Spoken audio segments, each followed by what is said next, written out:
अगला जो पॉइंट इसमें दे रखा है, केंद्र द्वारा राज्यपाल की नियुक्ति। राज्यपाल या गवर्नर, देखिए राज्यपाल या गवर्नर की नियुक्ति के संबंध में अनुच्छेद 153 दिया हुआ है। पूरा डिटेल से पढ़ेंगे जब इनके बारे में उल्लेख आएगा, जब राज्यों के बारे में मैं आपको पढ़ाऊंगा। तो इनकी नियुक्ति कौन करता है? राष्ट्रपति। किसकी सलाह पर? प्रधानमंत्री की सलाह के ऊपर। इसके बाद हो गया संघ सूची और राज्य सूची। मैंने पहले भी जिक्र कर दिया। हमने क्या पढ़ा था, रिवाइज करते हुए चलो। हमने पढ़ा था कि ऑस्ट्रेलिया से हमने क्या लिया है? समवर्ती सूची। और अब हम कनाडा में पढ़ रहे हैं, तो कनाडा से क्या लिया? 3 सूचियां हैं, समवर्ती, संघ सूची, राज्य सूची। तो ये कंकरेंट लिस्ट ऑस्ट्रेलिया से, और यूनियन या संघ, और राज्य सूची या स्टेट लिस्ट राज्य, ये कहां से ग्रहण किया है? कनाडा से। अगला दे दिया उच्चतम न्यायालय का परामर्श संबंधी अधिकार। तो इसके अंतर्गत जो आईबी का एग्जाम हुआ, इंटेलिजेंस ब्यूरो का, उसके अंदर पूछा गया कि राष्ट्र जो परामर्श है उच्चतम न्यायालय का, उसका अधिकार का प्रयोग करता है राष्ट्रपति। उन्होंने अनुच्छेद पूछ लिया, कौन से अनुच्छेद, यहाँ पर बता देता हूं मैं आपको। और ये क्वेश्चन एसएससी के एग्जाम में भी है। अनुच्छेद 143 के अंतर्गत राष्ट्रपति चाहे तो किसी भी मुद्दे के ऊपर सुप्रीम कोर्ट की सलाह ले सकता है। इसी को कहते हैं उच्चतम न्यायालय का परामर्श संबंधी अधिकार। एक हो गया राष्ट्रपति के विचार राज्यपाल द्वारा विधेयक सुरक्षित रखना। अर्थ क्या हो गया इसका? हमारे यहाँ अनुच्छेद 200 के अंतर्गत, तो थोड़ा मैं बता देता हूं।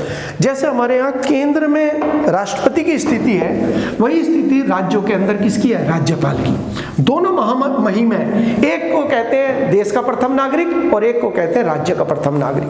दोनों के जो अधिकार हैं, ये गवर्नर या राज्यपाल, और एक हो गए हमारे राष्ट्रपति। इनका एक महत्वपूर्ण काम क्या है कि कोई भी जो विधेयक होता है, या जिसे बिल भी कहते हैं, विधेयक या बिल वो प्रस्ताव होता है जो कानून बनने के लिए संसद में या राज्यों के विधानमंडल में प्रस्तुत किया जाता है।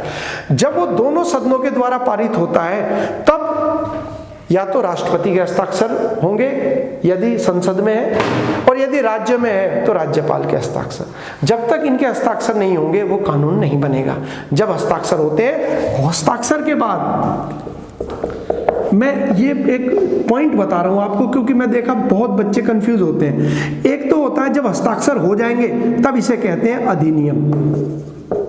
क्या कंफ्यूजन आता है बच्चों को, और स्वाभाविक भी है, बच्चों को गलती नहीं है। ये पूछते हैं संविधान में संशोधन कितनी बार हुए सर? 104 बार। फिर वो कहते हैं जी कुछ जगह पे लिखा होता है संविधान संशोधन 126वां प्रस्तुत किया जा रहा है। तो इसलिए है कि इतनी बार प्रयास किया गया, लेकिन राष्ट्रपति ने हस्ताक्षर इनमें से कितनों पर करा? 104 में। यानी कि 24 अगस्त 2020 तक हमारे संविधान में कुल संशोधन जो हुए हैं वो हुए हैं इतने। यूपी कांस्टेबल के एग्जाम में क्या आया? जीएसटी के ऊपर जो विधेयक आया था वो नंबर पूछा। यानी कि उन्होंने ये नहीं पूछा जीएसटी का अधिनियम कौन सा है, उन्होंने पूछा कौन सा विधेयक था या बिल था। तो यानी कि बिल वह होता है जो एक प्रस्ताव होता है, अधिनियम वह होता है जिन पर इनके हस्ताक्षर हो। तो ये तो एक परिचर्चा होगी ताकि आप समझे कि ये संदर्भ क्या है। अब हम इस पॉइंट में आते हैं, जो पॉइंट लिखा हुआ है राज्यपाल हस्ताक्षर करेगा, या राज्यपाल के पास एक अधिकार है, वो ये कह सकता है जी मैं इसको राष्ट्रपति की सलाह के लिए भेज रहा हूं। तो ये और अधिकार इसको राज्यपाल को है। तो ये जो अधिकार है राज्यपाल का कि वो विधानमंडल के प्रस्तावों को राष्ट्रपति के विचार के लिए, कंसिडरेशन के लिए भेजता है। ये हमने कौन से देश से ग्रहण किया है? कनाडा से। क्यों? क्योंकि कनाडा के अंदर जो है एक संघीय ढांचा है जिसके अंदर केंद्र और राज्यों के जो अधिकार है उनको बांटा गया है। यहाँ पर हमारा पॉइंट क्लियर हो गया। उसके बाद यानी कि ये पेज नंबर 5 पे आप देखेंगे, यहाँ तक मैंने आपको करा दिया। अगला पॉइंट दे रखा है भारत के संवैधानिक विकास का इतिहास। अब इसके संदर्भ में मैं आपको बता दूं, देखिए ये इतिहास से जुड़ा हुआ है। यानी कि हमारे संविधान का जो निर्माण हुआ वो ब्रिटिश ईस्ट इंडिया कंपनी जब भारत व्यापार करने आई थी तो उसके संदर्भ से जुड़ा हुआ है। मेरे ख्याल से इतनी डिटेल डीपी कांस्टेबल के लिए करने की जरूरत नहीं है। जो जो पॉइंट इंपॉर्टेंट है मैं निशान लगवा देता हूं ताकि उन्हें आप याद करते हुए चलेंगे। सबसे पहले दे रखा रेगुलेटिंग एक्ट। बस इसका एक सवाल है, राजस्थान लोक सेवा आयोग के एग्जाम में क्वेश्चन आया कि भारत के अंदर, ये मैं लिख देता हूं यहां पर, रेगुलेटिंग एक्ट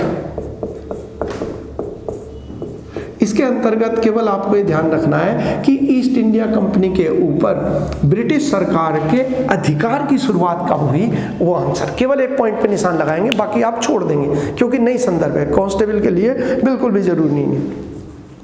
इसके बाद आ गया अगला पॉइंट, आ गया चार्टर अधिनियम 1813। बीच के जो है आप छोड़ दीजिए, उनका कोई संदर्भ नहीं है फिलहाल।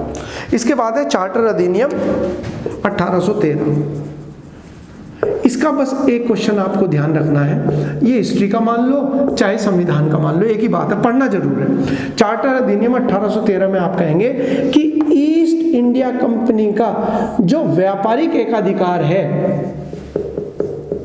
वो कब समाप्त हुआ, एकाधिकार कब समाप्त हुआ? तो हमारा उत्तर होगा 1813 के चार्टर अधिनियम के द्वारा ईस्ट इंडिया कंपनी का व्यापारिक एकाधिकार समाप्त कर दिया गया, समाप्त किया गया।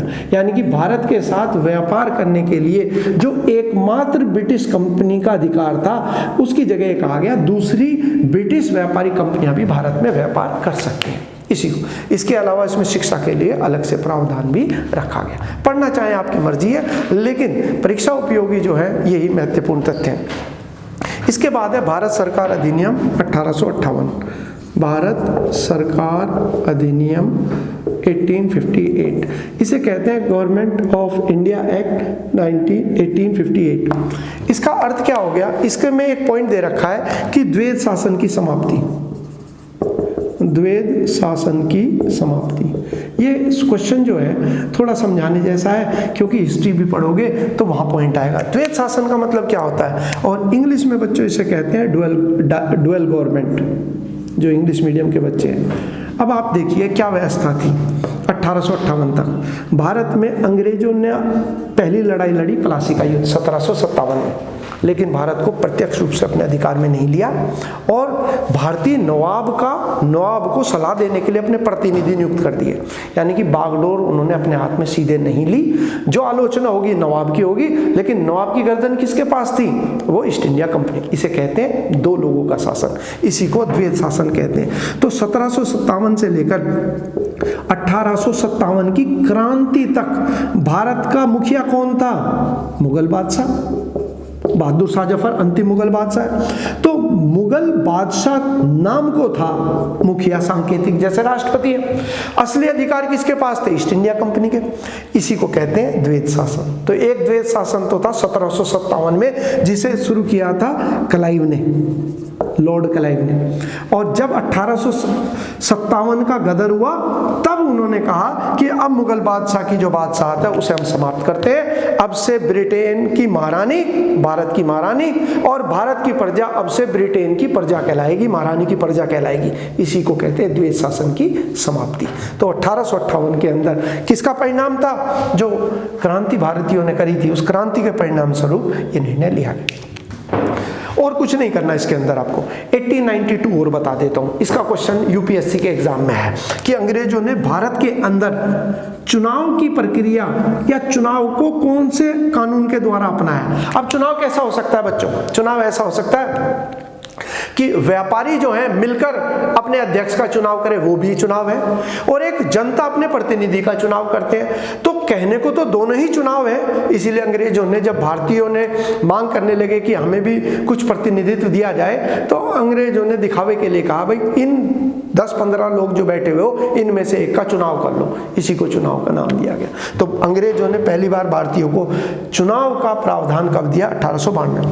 इसके बाद पॉइंट दे रखा है 1909।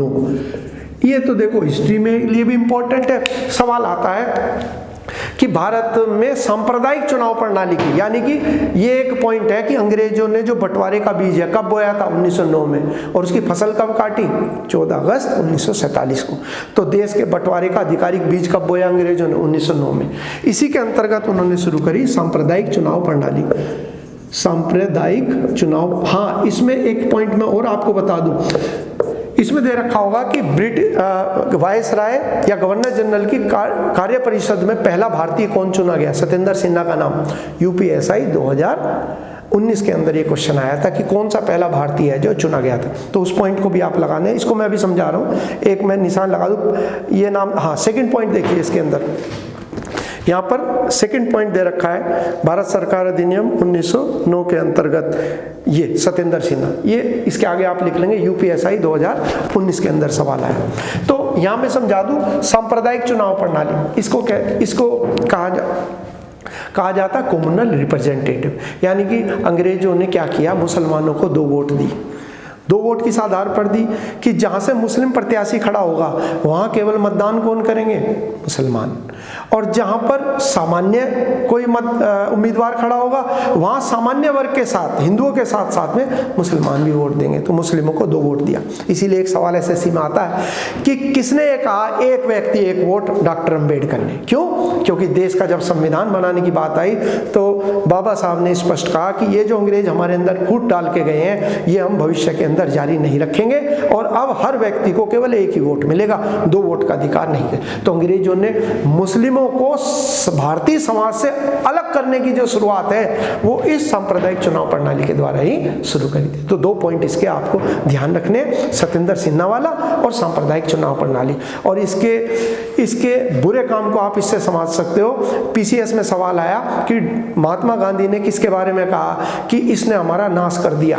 इसको मिंटो मार्ले सुधार के नाम से भी जाना जाता है बच्चों, क्योंकि उस समय पर जो गवर्नर था वो मिंटो था, और जो मार्ले था यानी कि राज्य सचिव, सेक्रेटरी ऑफ स्टेट लंदन में बैठता था, उन दोनों ने मिलकर इसे किया था। इसीलिए इसको कहा जाता है मिंटो मार्ले सुधार, मिंटो मार्ले सुधार। तो ये भी आप लोग ध्यान रख लेंगे कि महात्मा गांधी ने किसके बारे में कहा था ये कि इसने हमारा नाश कर दिया। यह सवाल आ सकता है मिंटो मार्ले ने हमारा सर्वनाश कर दिया, किसने कहा। इसके बाद अगला है भारत सरकार अधिनियम 1919। ये सबसे इंपॉर्टेंट है। सबसे इंपॉर्टेंट मैं कह रहा हूँ क्योंकि हम संविधान पढ़ रहे हैं, तो संविधान के अंदर ये ज़्यादा इंपॉर्टेंट है।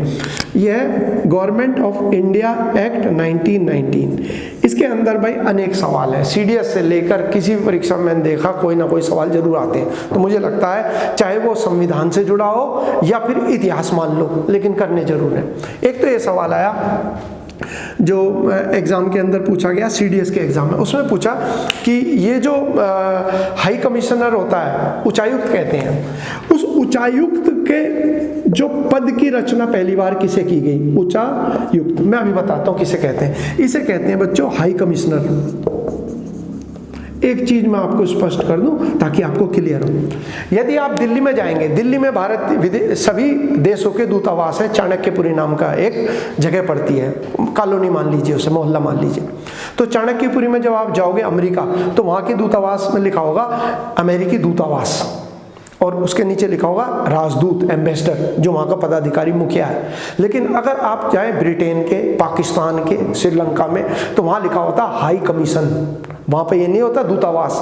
तो जो कभी ब्रिटेन के अधीन रहे हैं देश, या जो राष्ट्रमंडल देश आप सुनते हो, राष्ट्रमंडल खेल आयोजित हुए थे भारत में पहली बार 2012 में, वही राष्ट्रमंडल देशों के जो प्रतिनिधि एक दूसरे के देश में जाते हैं उनको कहते हैं हाई कमिश्नर या उच्चायुक्त। यानी कि भारतीय विदेश सेवा में चयनित जो बच्चा है, जब वो जाएगा पाकिस्तान तो कहेंगे भारतीय उच्चायुक्त, और जब वो जाएगा अमेरिका में तो कहेंगे भारतीय राजदूत। समझ गए? इसी को उच्चायुक्त। तो ये क्वेश्चन सीडीएस के एग्जाम में कि उच्चायुक्त पद की रचना कौन से अधिनियम से हुई। और भाई सबसे इंपॉर्टेंट तो है महिलाओं को मतदान का अधिकार भारत में कौन से अनुच्छेद, कौन से अधिनियम के द्वारा दिया गया। तो भारतीयों को, या आप साथ में जोड़ दीजिए महिलाओं को, मतदान का अधिकार सर्वप्रथम कौन से अधिनियम के द्वारा दिया गया। हमारा आंसर होगा ये। और एसएससी के एग्जाम में सवाल है, दुनिया का पहला राष्ट्र न्यूजीलैंड है जिसमें महिलाओं को मतदान का अधिकार प्रदान किया। मैंने नोट करके दे रखा नीचे की तरफ, उसे आप अंडरलाइन कर लीजिएगा। नीचे की तरफ दे रखा, याद रखें, इंपॉर्टेंट लगाइए, एसएससी का क्वेश्चन है। न्यूजीलैंड दुनिया का पहला राष्ट्र है जिसमें किया गया, और इसी के दौरान शुरू किया गया। यहाँ पर देखिए, आपने पढ़ा था द्वैध शासन की समाप्ति। मैं ये इसलिए बता रहा हूँ, उसको बार बार कंफ्यूजन होता है जब आप पढ़ते हो कि ये 3 जगह पे द्वैध शासन लिखा है। यहाँ पर क्या था, इन्होंने द्वैध शासन की शुरुआत करी। आगे भी पढ़ेंगे। द्वैत शासन का मतलब क्या है? अंग्रेजों ने भारतीयों के स्वराज की मांग को ऐसे मान लिया कि ठीक है भाई, हम चुनाव करा रहे हैं और तुम्हारे भारतीय प्रतिनिधि जो चुन के आएंगे मंत्री बन जाएंगे। लेकिन व्यवस्था ऐसी कर दी कि कहने को मंत्री तो बन गया, लेकिन सारे अधिकार किसके पास रखे? गवर्नर जनरल ने अपने पास में रख लिए। ऐसी व्यवस्था जिसमें एक हाथ से तो टांग पकड़ ली और एक टांग आपकी नहीं पकड़ी और एक हाथ जोर से दौड़ो, तो जाहिर बात है भारतीय मंत्रिमंडल किसी तरीके से काम भी नहीं कर पाया। यही अंग्रेजों की चालाकी को द्वैत शासन कहा जाता है। इसके बाद आ गया 1935। भाई 1935 की तो हमने चर्चा कर ही ली। भारत सरकार अधिनियम 1935, इसका क्या पॉइंट है? संविधान का 75% भाग कौन से स्रोत से लिया गया? भारत सरकार अधिनियम। यूपीएसआई 2019 में क्या सवाल आया? 26 जनवरी 1950 को जब संविधान लागू हुआ था, उससे पहले भारत का प्रशासन कौन से कानून के अंतर्गत चल रहा था? आंसर होगा 1935। तीसरा पॉइंट इंपॉर्टेंट, द्वैत शासन कहां शुरू? अंग्रेजों की चालाकी द्वैत शासन के नाम से कब लाई गई? 1919 में, जहां उन्होंने कहा कि भारतीय मंत्री तो बन जाएगा, लेकिन कागजों में लिखा पढ़त ऐसी होगी कि बगैर गवर्नर जनरल के अनुमति के वो कोई भी काम नहीं करेगा। इसे द्वैत शासन कहते हैं। इतने दिनों में उनकी सारी पोल पट्टी खुल गई, तो उन्होंने क्या करा? उन्होंने द्वैत शासन को समाप्त कर दिया। प्रांतों में प्रांतीय स्वायत्तता की शुरुआत हुई। तो इसके 3 पॉइंट में लिख देता हूं, क्या क्या है? एक तो प्रोविंशियल ऑटोनोमी, जो इंग्लिश वाले बच्चे हैं इसे कहते हैं प्रांतीय स्वायत्तता। अंडरलाइन करते हुए चलिए, क्योंकि हिस्ट्री पढ़ोगे उस टाइम भी आने हैं, उससे पहले ही कर लीजिए, दोबारा फिर करने की आवश्यकता नहीं। प्रांतीय स्वायत्तता कहाँ पे शुरुआत हुई? इसके बाद दूसरा पॉइंट बताया, हमारे संविधान का 75% भाग कहाँ से लिया गया? और भाई सबसे इंपॉर्टेंट और लेटेस्ट सवाल जो यूपीएसआई 2019 में पूछा गया वो ये था कि इसी के आधार पर 26 जनवरी 1950 से पहले भारत का जो प्रशासन है, इंडिया का जो एडमिनिस्ट्रेशन है, वो किस कानून के अंतर्गत चल रहा था? थोड़ा बहुत संशोधन करके 1935 को ही हमने चलाया। ये पॉइंट यहाँ पर, हाँ, और एक और आपको दे दिया एक, और बाकी बिंदु आप देखना कि दास्ता का चार्टर किसने कहा? जवाहरलाल नेहरू ने किसे कहा? इसी को दास्ता। उन्होंने कहा भाई गाड़ी तो बहुत सुंदर बना दी, लेकिन इसमें तो इंजन ही नहीं है। यानी कि दिखावे को अंग्रेजों ने बहुत सारी बात कह दी, लेकिन जब उसकी वास्तविकता में गहराई में जाते हैं तो पता चलता है तो अधिकार है ही नहीं भारतीयों को। मतदान का अधिकार दिया गया जो इस टाइम दिया था, लेकिन आप आश्चर्य करेंगे भारत की केवल 10% जनसंख्या ही मतदान के लिए अधिकृत थी। अंग्रेजों ने इतनी शर्तें मतदान के लिए लगा दी कि देश की जो 90% जनसंख्या थी वो मतदान के अयोग्य थी। तो इसीलिए जवाहरलाल नेहरू ने कहा कि ये दास्ता का चार्टर है, दास्ता का कानून है, और ऐसी गाड़ी है जिसका इंजन ही नहीं। फिर आखिर पॉइंट दे रखा है, मैं आपको पेज नंबर 7 करा रहा हूँ। पेज नंबर 7 में भारत सरकार अधिनियम 1947। ये भी इंपॉर्टेंट है, किसके लिए? यूपीएसआई 2017 के एग्जाम में सवाल आया। आज आप जानते हो राज्य का प्रथम नागरिक किसे कहते हैं? राज्यपाल। देश का प्रथम नागरिक महामहिम राष्ट्रपति को। यह सवाल यूपीएसआई 2019 में आया कि राज्यों का मुखिया राज्यपाल होगा, ये कौन से कानून में प्रावधान था?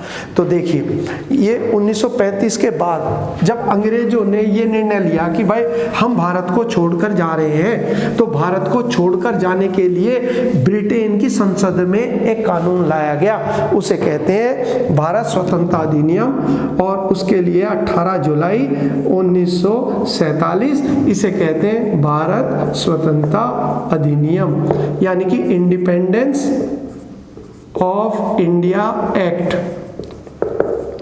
जो मैं आप लोगों को एग्जाम के नाम बताता हूँ वो जरूर उस पर लिखते हुए चलिए।